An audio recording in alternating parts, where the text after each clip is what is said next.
It was great. I mean, I got to dig so much deeper, and there's so much more that you can find when it's a real person at a real time in a real place as opposed to someone that a writer came up with in their head.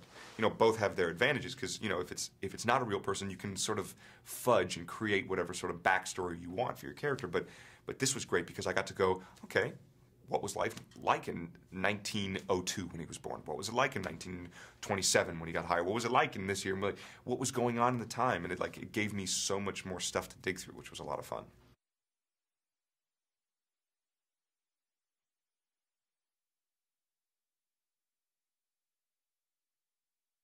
These are two guys who had a very strong bond, and you know, they had a very complicated sort of relationship. I think Clyde for J. Edgar was the guy who got through his sort of I am the director and treated him like a human being and didn't let him get away with anything and challenged him in a way that nobody else could, and that in a way sort of wanted J. Edgar to shove away Clyde, but at the same time he had to have him close. And you know, I think for Clyde there was just, apart from having a tremendous amount of respect for the man and seeing what it is that he's capable of, there was a thing in J. Edgar that Clyde knew that was very similar to what he had in himself, and he just wanted to be able to make Edgar comfortable enough to be able to say, I feel these things, I acknowledge it. Clyde, please, like, accept this. And that's all Clyde wanted. And I think he never really got a full culmination of that, but the kiss at the end on, like, the forehead, I think was like, I would have waited another 40 years for that kind of thing, you know?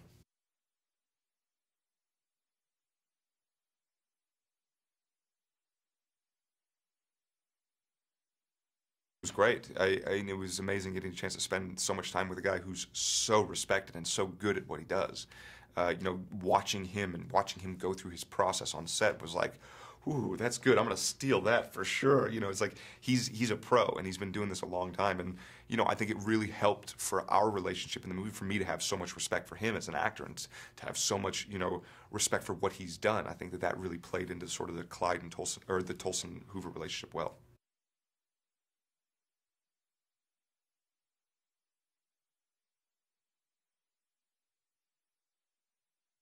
Yes and no. Like, it was never not fun, but sometimes, like, I would want to have more fun than I probably should have been having, just going, Clint Eastwood, man, this is awesome, you know, and like sort of getting lost in it all. But Leo was great for that because, you know, as soon as Clint would say stop or cut or whatever, boom, Leo would go right back to his script, like putting his head right back into it, getting back into that, working on the accent, working on the diction, all that stuff. So then I'd, you know, be like shooting the breeze with like Bruce, the grip, who worked on Goonies. Like, tell me about that thing. Oh man, that's great. And then like look over at Leo and be like, oh right, yeah, yeah. Okay, sorry, I have to focus now. You know, so that was great.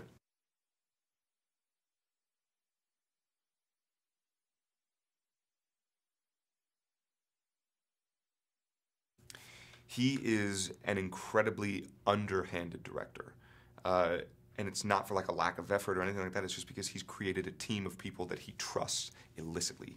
And you see that and you feel it on set. So it's a very trusting atmosphere where a lot of sets can feel insecure because the director's not sure, or this or that, or oh, the actors aren't sure, anything like that. Like, it was none of that. It was just like effortless, like, ease and excellence.